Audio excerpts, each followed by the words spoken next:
J'aimerais commencer en disant ceci.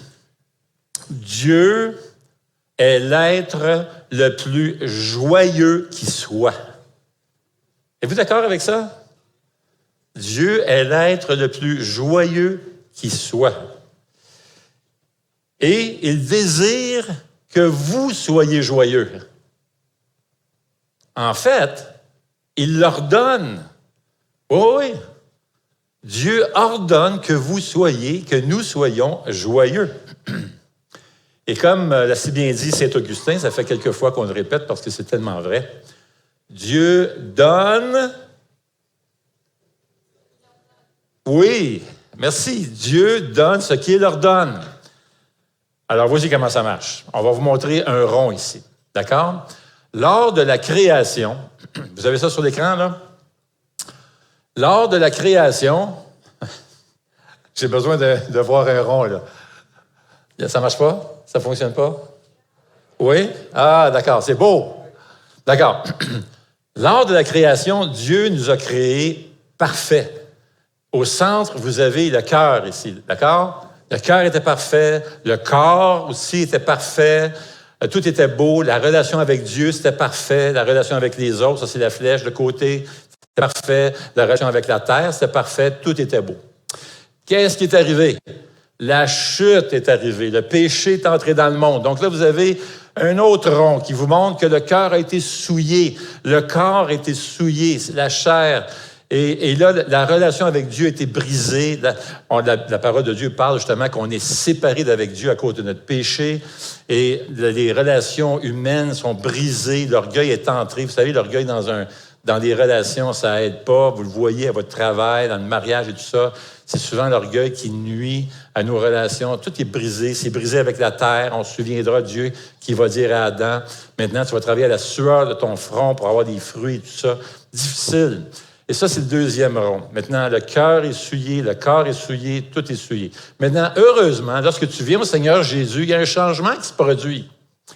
Et le changement, c'est on a un nouveau cœur.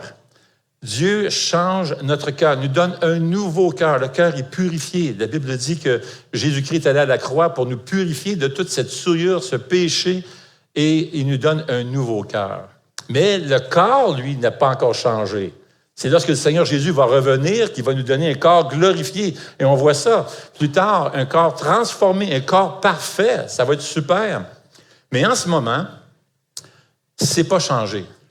Alors, il y a encore cet arôme de péché qui est là. C'est ce que la Bible et notre frère Dominique parlait la semaine dernière, la chair, ces inclinaisons vers le mal. Le corps n'est pas changé. C'est un peu comme si je donnais l'exemple d'une bouteille de whisky. Tiens, un 40 onces de whisky, tu prends la bouteille de whisky, puis tu prends ça, puis tu la vides au complet. Ensuite, tu remplis ça d'eau et tu sens. Est-ce que ça va sentir encore le whisky? Oui, parce qu'il y a encore un arôme d'alcool, un arôme de whisky. Parce que tu as changé le contenu, mais tu n'as pas changé le contenant. Et c'est ce qui se produit avec le Seigneur Jésus. Lorsqu'on vient au Seigneur Jésus, il nous donne un nouveau cœur, mais le corps n'est pas encore transformé encore. On n'a pas été glorifié. Donc, il y a encore cet arôme de péché. C'est ce qui s'appelle la chair, cette inclinaison vers le mal, cette lutte que nous avons. Mais heureusement, un jour, on va avoir un nouveau corps. On va avoir un corps changé, un corps glorifié. Et puis, il n'y aura plus de larmes, plus d'orgueil. Et ça va être super. Et ça va être glorieux. La Bible en parle justement dans l'Apocalypse et d'autres passages qu'un jour nous allons être transformés et ça va être merveilleux. Il n'y aurait plus de douleur, de tristesse. Ça va être parfait. On a hâte?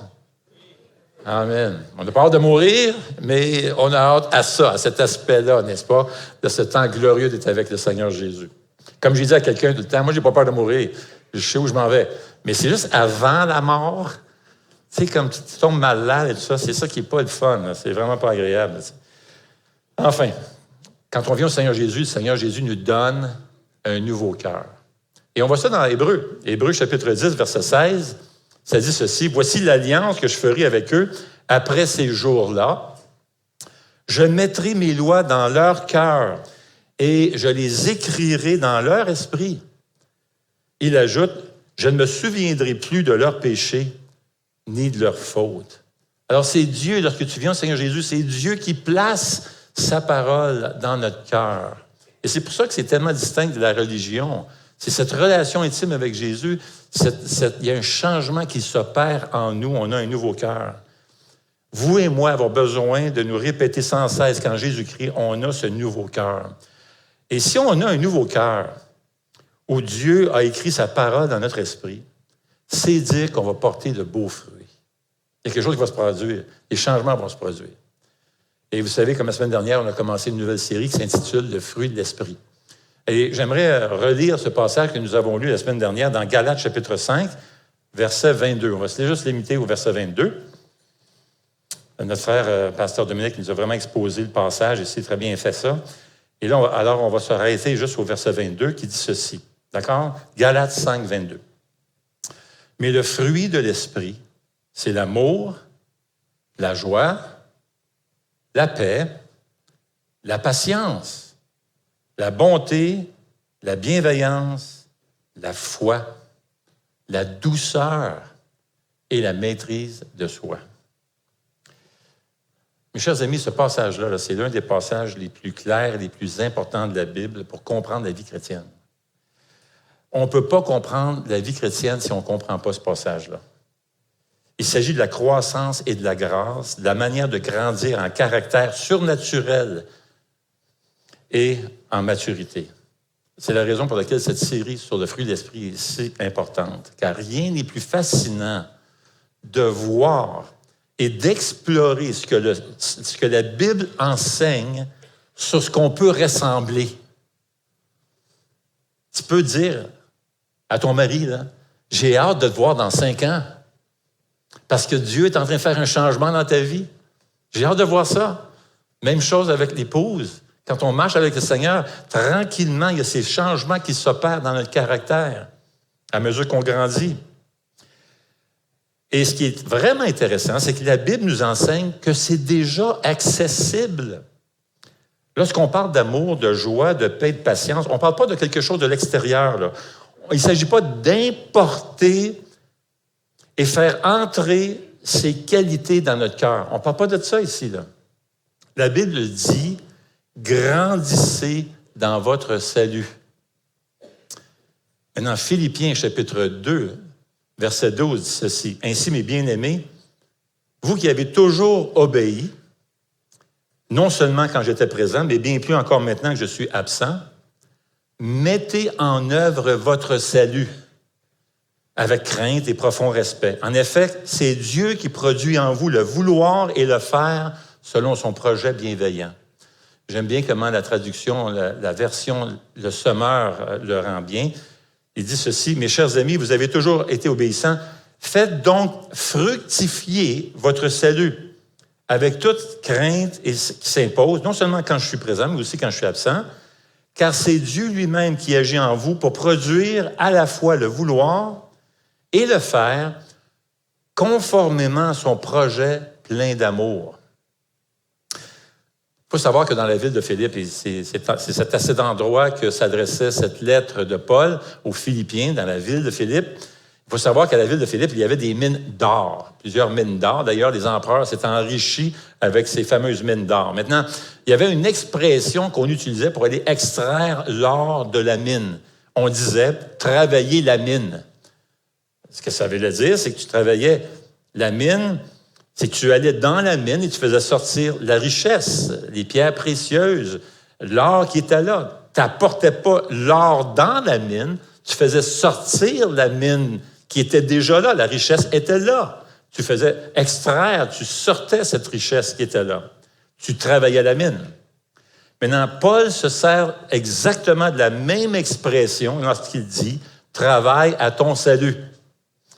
Fais sortir les richesses que tu as reçues grâce à Jésus-Christ au moment que tu t'es converti. Tu n'apportes rien d'autre, c'est là, tout est là. Fais-les sortir. C'est la richesse à extraire du salut qu'on a reçu. C'est que tu ne prends pas quelque chose de l'extérieur pour l'emmener en dedans, c'est déjà là. Si tu es venu au Seigneur Jésus, toute la richesse du salut est en toi.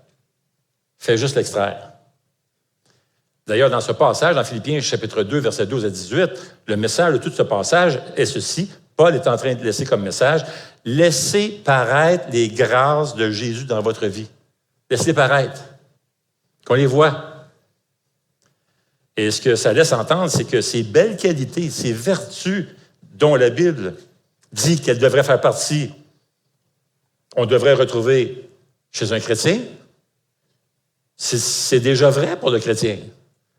Ce que ça signifie, c'est qu'au lieu de dire « j'y arriverai jamais », je suis impatient, je ne changerai jamais, je m'a toujours été impatient. Non, non, non, non.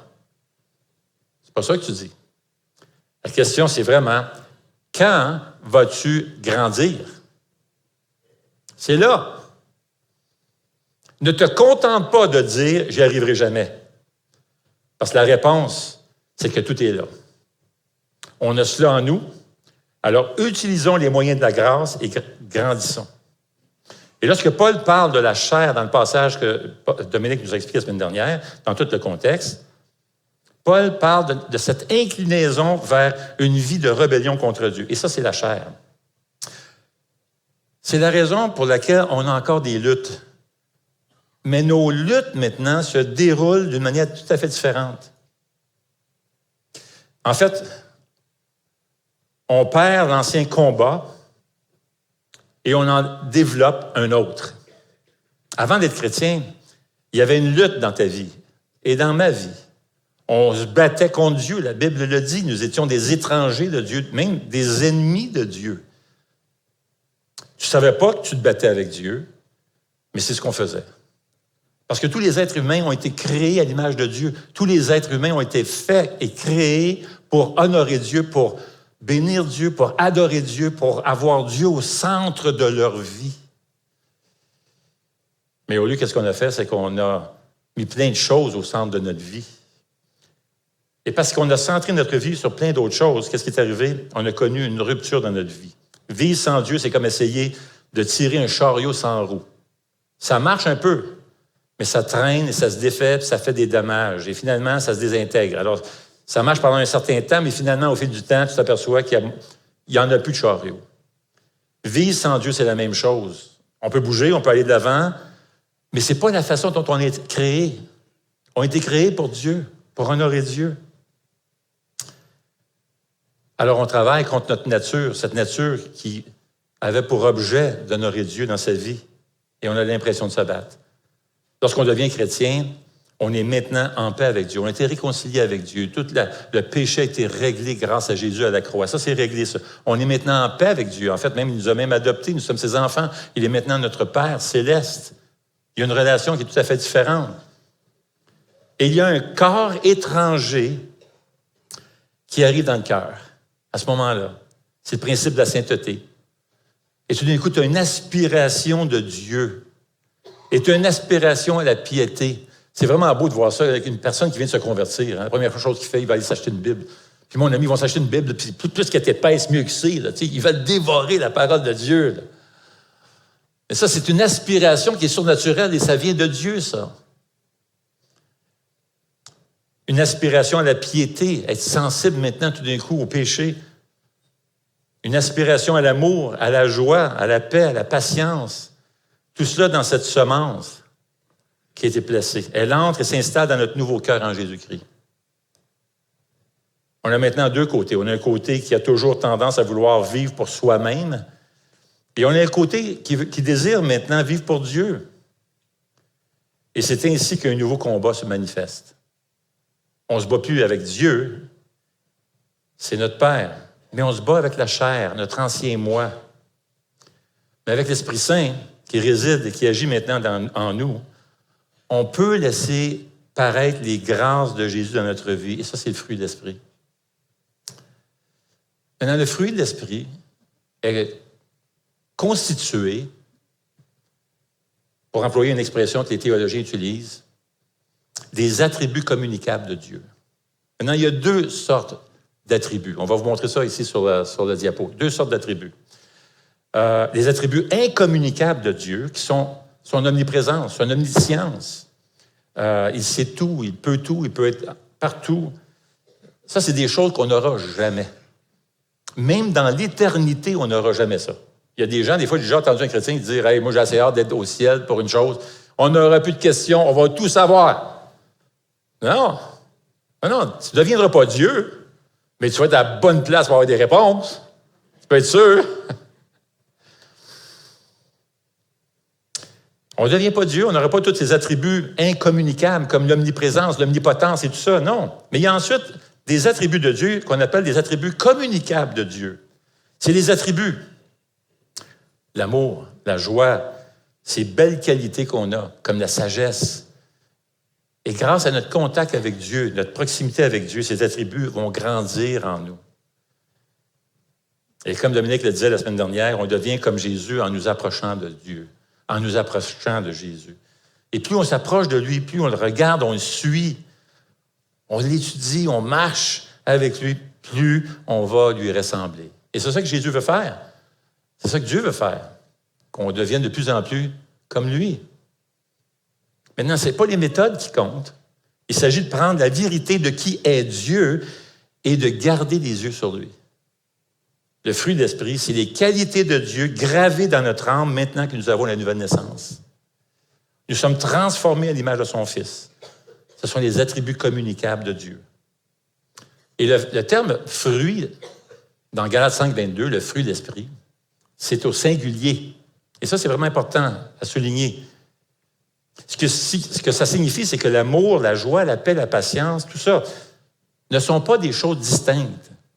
C'est très important. Il faut plutôt considérer le fruit de l'Esprit comme un diamant, avec différentes facettes, différents angles. Chacune des qualités est vraiment une facette. Vous pouvez regarder le diamant à travers n'importe quel angle et vous allez voir le reste du diamant. Ce que ça signifie, c'est qu'en fin de compte, si vous avez l'un des attributs ou l'un des fruits, tous les autres sont là. Prenons l'amour, par exemple. Si on aime comme la Bible dit qu'il faut aimer, on va aussi avoir de la joie. On aura la paix, on aura la patience. Si on a de la joie, tu vas avoir l'amour, la paix, puis le reste. Si tu as la paix, tu vas avoir l'amour. Ça vient ensemble. Et parce qu'ils sont liés, on ne peut pas vraiment avoir l'un d'eux sans développer le reste. Maintenant, oui, il est certainement possible, et c'est vrai, qu'il y a des retards dans certains domaines, c'est sûr, mais on veut progresser. Et si on progresse, c'est essentiel. Et si on veut progresser, c'est essentiel de reconnaître où sont ces lacunes. On veut les développer, les travailler. Mais grandir dans le Seigneur, c'est grandir dans toutes ces facettes du caractère de Jésus-Christ. Maintenant, la semaine dernière, on a vu la première qualité de ce fruit de l'Esprit, c'est l'amour, mais aujourd'hui, on va se concentrer sur la joie. Et pour ce faire, moi, j'aimerais vous inviter à tourner dans Jean, chapitre 16. C'est un passage qu'on n'a pas tellement développé lors de notre série que je suis, quand on a parcouru l'Évangile de Jean. Donc, Jean, chapitre 16, et ce qu'on va faire, on va lire les versets 16 jusqu'à 22. Jean 16, 16, jusqu'au verset 22. Et c'est Jésus qui parle. Il parle à ses disciples. Il dit « Encore un peu de temps, et vous ne me verrez plus. Et puis encore un peu de temps, et vous me reverrez, parce que je vais auprès du Père. » Alors quelques-uns de ses disciples se dirent entre eux, « Que veut-il nous dire par « encore un peu de temps, et vous ne me verrez plus » et puis encore un peu de temps, et vous me reverrez. Et parce que je vais auprès du Père. » Il disait donc, « Que signifie ce que tu dis? Encore un peu de temps. Nous ne savons pas de quoi il parle. » Les gars ne comprennent pas, là. Verset 19, Jésus comprit qu'il voulait l'interroger. Il leur dit, « Vous vous interrogez les uns aux autres sur ce que j'ai dit. Encore un peu de temps, et vous ne me verrez plus. Et puis encore un peu de temps, et vous me reverrez. En vérité, je vous le dis, vous pleurerez et vous vous lamenterez, tandis que le monde se réjouira. Vous serez dans la tristesse. Mais votre tristesse se changera en joie.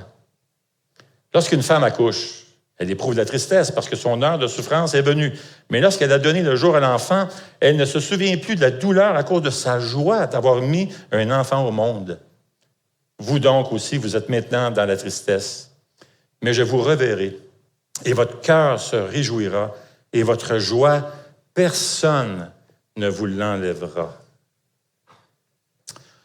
Maintenant, les disciples n'ont aucune espèce d'idée de quoi parle Jésus. Jésus dit à ses disciples, je m'en vais, je vais vous quitter, je m'en vais finalement vers la crucifixion, je vais mourir, mais je vais revenir, puis je vais vous voir, vous retrouver, puis vous serez dans une grande joie. Les disciples ne comprennent pas ce qu'il est en train de dire. Maintenant, Alors, il pose des questions. Maintenant, on ne va pas s'arrêter sur ce que Jésus est en train d'enseigner maintenant sur sa crucifixion, sur sa résurrection. Ce qu'on va faire, on veut s'arrêter sur ce que Jésus dit sur de la joie. Ce passage nous apprend quelques particularités de la joie. Et la première, c'est que la joie possède la particularité d'être l'essence même du chrétien. Verset 22, Jésus dit, « Vous êtes maintenant dans la tristesse, mais vous allez me revoir et votre cœur se réjouira. » Jésus dit à ses disciples, « Écoutez, c'est maintenant le temps de l'affliction. Mais vous allez me revoir et là, vous allez vous réjouir. » Il ne dit pas à ses chrétiens, « Certains seront dans la joie puis d'autres dans la tristesse. » Il ne dit pas ça, là. Vous allez être dans la joie. C'est un fait. Si on est un chrétien et qu'on a une relation personnelle avec Jésus-Christ, on va se réjouir. Et ce sera une joie que personne ne pourra nous enlever. Maintenant, la raison pour laquelle les chrétiens ont cette joie, c'est qu'elle est une caractéristique de Dieu lui-même. Notre nouvelle relation avec Dieu nous transmet certains de ses attributs, ses qualités. Si on a une relation intime avec Dieu, on saisit certains de ses attributs, l'amour, la joie, la paix, la patience, etc. Ce sont les attributs communicables de Dieu. La joie, c'est un attribut de Dieu. C'est propre à Dieu. Ce n'est pas le genre de choses auxquelles on pense, n'est-ce pas, quand on pense à Dieu. Dieu est joyeux. Première fois qu'il vient en tête quand tu parles de Dieu. On va faire un test. Je te dis, Dieu. C'est quoi tout de suite l'image, hein?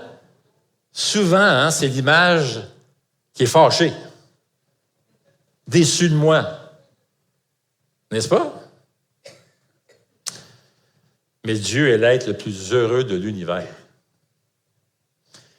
Il y a ce passage qui est vraiment remarquable dans Proverbe chapitre 8. Maintenant, Proverbe chapitre 8, pour le comprendre, il faut savoir que Proverbe chapitre 8, c'est la sagesse qui parle. C'est comme si la sagesse parle comme une personne. Et on le sait maintenant, ça parle même que la sagesse, j'ai créé le monde, etc., et tout ça. Et finalement, on sait par Jean 1 que Jean nous explique que la sagesse, c'est Jésus-Christ. Donc, c'est Jésus dans Proverbe 8. Alors, il est question de la sagesse qui était avec Dieu au commencement, par laquelle toute la création a été créée. Proverbe 8, la sagesse parle donc comme une personne. Et ce qui est dit dans Proverbe 8, c'est vraiment impressionnant. La sagesse dit au verset 30, il dit « J'étais à l'œuvre à ses côtés, je faisais tous les jours son plaisir, jouant constamment devant lui, jouant dans le monde, sur la terre et trouvant mon plaisir parmi les hommes. » Maintenant, le mot hébreu ici, dans l'original, dit ceci. Sachak, qui veut dire quoi? C'est un mot très inhabituel qui peut être utilisé pour Jésus, qui est utilisé pour Jésus ou pour Dieu ici dans ce passage. C'est un mot qui veut dire plaisir. Oui, mais plus que ça. C'est un mot qui signifie s'ébattre, bouger, courir, sauter, s'amuser. Il signifie sauter en l'air et frapper des mains. Vous entendez ça, les baptistes? Vous entendez ça, là? Hey, j'ai même vu le mot dans un lexique très spécialisé des mots originaux qui dit que le mot était parfois même utilisé pour danser. Danser. C'est le mot employé pour Jésus. Sauter, danser de joie. C'est notre Dieu, ça. Fascinant, hein? Voir Jésus-Christ qui utilise ce mot pour lui-même, il dit « Je ne me suis pas contenté de regarder la création que j'avais faite, puis j'ai dit « C'est pas pire. » Non, c'est la joie, il se réjouissait pleinement. Sophonie, chapitre 3, verset 17, dit ceci, « L'Éternel, ton Dieu, est au milieu de toi, un héros qui sauve. Il fera de toi sa plus grande joie. Il gardera le silence dans son amour, puis il se réjouira à grands cris à ton sujet. » Le mot original, ici, pour « il se réjouira à grands cris à ton sujet », dit littéralement « il se réjouira en chantant ». À première vue, cette idée de Jésus-Christ qui saute de joie et tout ça, ça semble pas trop solennel, révérentiel. Ça dérange. Nous, on aime ça. On est gênés. On est gênés, nous autres. C'est vrai.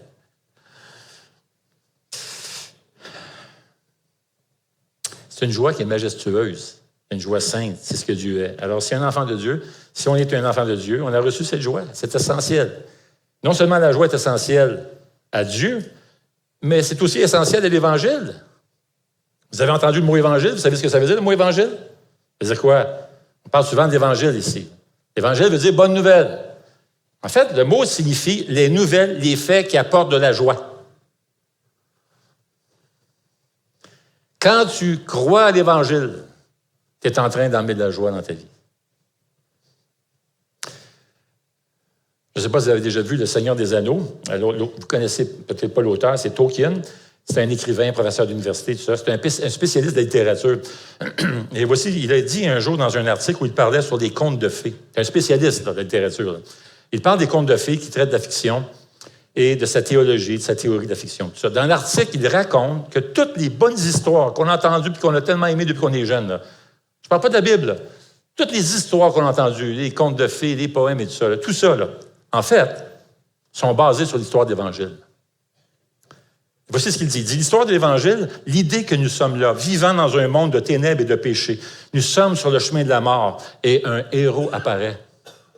Quelqu'un fait irruption dans notre monde et s'attaque à notre destin. À la toute fin, il semble qu'il est définitivement perdu. Il semble qu'il a été battu, mais il réussit à arracher la victoire des griffes de la défaite. Il jubile, il triomphe, il écrase le mal. Il se révèle être bien plus fort que nous le pensions. Et un grand roi nous guide vers la victoire. Tolkien dit que c'est l'essence même de toutes les histoires que nous avons aimées depuis notre enfance. Il dit qu'il faut regarder toutes ces histoires que les gens aiment, qu'ils apprécient et qu'ils retirent de la joie. Tous les romans, les contes de fées, ils racontent, c'est tout le même genre de situation. On dirait une impasse. On dirait que tout est fini pour notre héros, mais tout change. Ce que Tolkien dit ici, c'est que si on regarde de plus près, toutes ces belles histoires qui nous ont touchés et qu'on a aimées ne sont que des imitations. Ce sont des reflets de l'Évangile, en fait.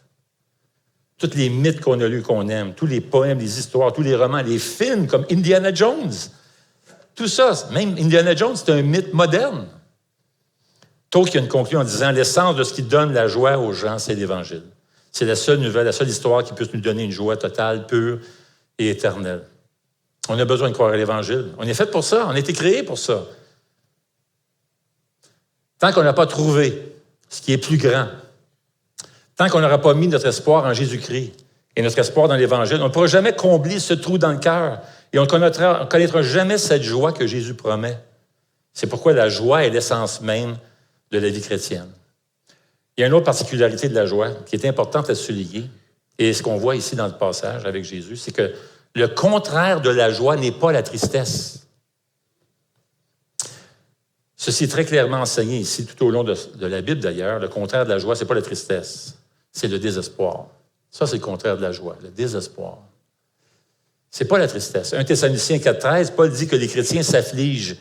Mais il dit aussi, je ne veux pas, dit Paul, que vous vous affligiez comme ceux qui n'ont pas d'espoir. Certains pensent que les chrétiens ne doivent pas s'affliger.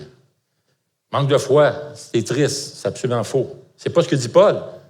Il dit que les chrétiens ont un type de chagrin, mais ils ont une espérance en l'avenir, une espérance en leur salut. La Bible nous montre constamment que notre joie est si grande qu'elle peut coexister avec la tristesse.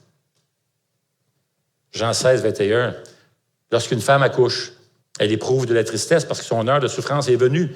Mais lorsqu'elle a donné le jour à l'enfant, elle ne se souvient plus de la douleur à cause de sa joie d'avoir mis un enfant au monde. C'est difficile un accouchement. Là, mesdames, je sais ce que vous pensez. T'es qui, toi, pour savoir comment ça fait mal? Franchement, tu sais. Et non, là, t'es un peu, là. Moi, j'en ai eu 3 enfants, puis j'étais dans la chambre et tout ça, puis j'ai vu ma femme souffrir. J'ai pas souffert autant qu'elle. Mais j'ai un peu souffert. La voir souffrir. Mais elle souffrait. Hey, non, écoute. Moi, j'ai suivi des cours de prénataux. Hein, avec ma femme, on la suivait, puis il disait, il faut que tu respires, il faut que tu l'aides, il faut que tu aides ta femme, il faut que tu respires. Puis Il y a des noms pour ça, hein, vous savez. Là, c'est quoi ils appellent ça? J'oublie. Là. En tout cas, fait que là j'étais là, ma femme, j'étais prête, je devais suivre les cours, j'étais un expert. Là, tu sais. Fait que là, j'arrive dans la chambre, ma femme est là, puis puis là, ça faisait mal, puis toi, t'es en train d'accoucher. Puis il y a les infirmières, puis là, j'étais là, respire, chérie. Hey, j'ai tellement respiré, à un moment donné, là. J'étais rendu comme ça. L'infirmière me regarde, ma femme est en train d'accoucher. Moi, j'étais là. L'infirmière s'en vient boire en courant, me donne un sac brun, puis j'étais là. Ma femme était là. Deuxième fois, je souffre aussi, c'est quand c'était le temps de couper le cordon ombilical. Qui c'est qui a inventé ça? Le docteur, il est là, il me donne la corde, il me donne le cordon, tout ça, puis il donne un ciseau, puis il dit « Coupe! »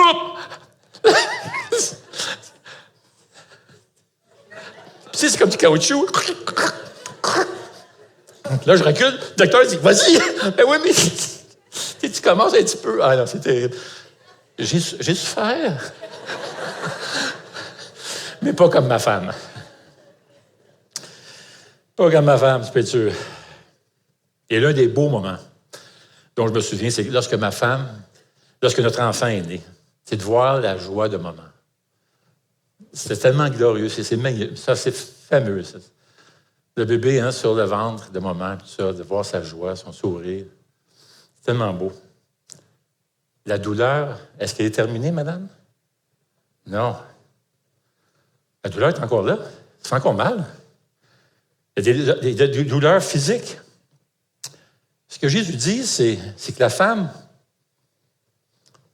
elle a encore mal. Mais il y a quelque chose qui se passe, que la joie va surpasser cette douleur-là. Elle est là, mais elle écrase un peu la douleur. La joie l'emporte sur la douleur. Certaines personnes viennent à Jésus pensant que toutes leurs douleurs vont disparaître. Ça ne fait pas des chrétiens forts, ça. Parce que tu vas être déçu. Je te le dis tout de suite. Non, la douleur est là. Mais Jésus, nulle part fait cette promesse-là, de faire disparaître des douleurs. Il ne faut pas oublier que Jésus lui-même est appelé l'homme de douleur. Il nous est dit dans Hébreux 12, par exemple, qu'il a couru la course à cause de la joie qui lui était proposée, promise. Qu'est-ce que ça signifie, ça? C'est à cause de la joie qui lui était proposée, il a couru la course lorsqu'il était ici sur terre. Il avait une joie qui l'emportait sur sa souffrance. Et c'est quoi cette joie? C'est de plaire à son Père, mais surtout aussi de savoir qu'un jour, cette course qu'il menait dans la douleur et la souffrance allait nous emmener au ciel. Elle allait toucher nos cœurs, elle allait régler le péché une fois pour toutes. Et de nous avoir avec lui pour l'éternité. Il a eu une joie qui l'a aidé à continuer, mais elle s'est superposée à sa souffrance. Jésus avait une joie mêlée à la tristesse. La Bible dit que lorsqu'on devient un chrétien, on devient à la fois plus heureux et plus triste. Beaucoup de gens semblent penser que lorsqu'on vient au Seigneur Jésus, on est juste heureux. Mais c'est faux. La Bible dit aussi que lorsqu'on devient un chrétien, on devient plus heureux, c'est vrai, mais aussi on devient une personne plus triste. On éprouve une joie qu'on n'avait jamais eue auparavant, mais on souffre aussi davantage. Pourquoi? Bien, dans l'Ancien Testament, Dieu dit « J'ôterai leur cœur de pierre et je donnerai un cœur de chair, un cœur tendre. » Et quand on devient un chrétien et qu'on franchit la ligne de la foi, qu'est-ce qui se passe? Dieu nous donne un cœur de chair. Il nous donne un cœur qui est tendre et qui commence à voir le péché dans notre propre vie. Et ça nous fait du mal. Du mal à savoir qu'on attriste le Seigneur. On n'avait pas ça avant. On ne rationalise plus le péché. On ressent plus de tristesse face à notre péché. En plus, on regarde autour de nous autres et on voit que le péché autour de nous autres, comment les gens détestent Dieu. Et ça nous fait mal, alors qu'avant, on s'en foutait. On devient plus sensible. Moi, j'ai vu des gens durs, très, très durs, se convertir au Seigneur, des gens qui faisaient partie des Hells Angels, ça, sont devenus des vrais toutous, là. C'est tellement doux, ça. Mais la joie que nous donne le Seigneur écrase la tristesse. C'est un peu comme quand l'air froid rentre dans une maison, tu ouvres la fournaise et la chaleur remplit. Lorsque la tristesse rentre dans le cœur d'un enfant de Dieu, elle fait naître davantage de joie. La joie monte comme une fournaise. Elle surmerge la tristesse. Et c'est l'image du chrétien qui est solide. Le chrétien est une personne qui a une fournaise de joie à l'intérieur, qui s'enflamme quand la tristesse arrive et qui l'écrase. Mais le chagrin est là. La joie est aussi permanente et profonde. Vous voyez, verset 22, « Vous donc aussi, vous êtes maintenant dans la tristesse, mais je vous reverrai, votre cœur se réjouira, et votre joie, personne ne va vous l'enlever. » La marque de la vraie joie, c'est celle qui vient de Dieu, ne dépend pas des circonstances. Jésus ne change pas, c'est le même Dieu. Les gens changent, la bourse change, tout change, mais si on apprend à tirer notre joie de Jésus, alors personne ne va pouvoir nous l'enlever. C'est permanent et c'est profond. Et fondamentalement, la joie, c'est le résultat de l'assurance de notre salut. L'assurance de notre salut vient du fait que nous savons que nous sommes sauvés, non pas par nos œuvres, mais par la grâce. L'assurance du salut est le moteur de base de la joie dans la vie chrétienne. C'est J.C. Ryle, un pasteur de Liverpool au 19e siècle, qui explique pourquoi l'assurance du salut est au cœur de la joie. Voici ce qu'il dit. Il dit « L'assurance contribue grandement à libérer l'enfant de Dieu d'un douloureux esclavage. Et elle contribue puissamment à son confort. Elle lui permet de sentir que la grande affaire de la vie est réglée, que la grande dette est payée, que la grande maladie est guérie, que la grande œuvre est achevée et que toutes les autres affaires, maladies, dettes, œuvres, sont en comparaison minimes. » Alors, pouvoir grandir dans l'espérance et la joie, jouir de Dieu, être excité de la pensée de régner avec Dieu un jour, c'est ça l'essence de la joie. La joie est réellement produite par Jésus aussi. Obéir à Jésus, le connaître, prier. La joie dépend vraiment de notre obéissance au Seigneur et de le connaître de mieux en mieux. La raison est bien simple. Obéir au Seigneur nous donne une bonne conscience. Et si quelqu'un trouble notre conscience, si quelque chose trouble notre conscience, on doit s'en débarrasser, car l'essence de la joie est une conscience claire. Il y a une tranquillité qui s'installe. Vous croyez que vous êtes accepté tel que vous êtes avec le Seigneur, ça qui est beau, et que nos péchés sont effacés. C'est ça l'assurance. Une autre raison que l'obéissance à Jésus apporte de la joie, c'est que Jésus en parle constamment. Il dit, si vous connaissez mes paroles et vous les obéissez, vous les mettez en pratique, vous aurez de la joie. Alors, lorsqu'on obéit au Seigneur Jésus, lorsqu'on obéit à sa parole, cela donne à l'Esprit Saint la liberté d'opérer dans nos vies avec puissance. Jésus dit à ses disciples, quand vous me verrez, vous allez vous réjouir. Maintenant, Jésus ne parle pas d'une vision physique. Oui, les premiers disciples ont vu Jésus physiquement, mais ça va bien au-delà de ça. C'est intemporel, c'est toujours. C'est une vision de foi.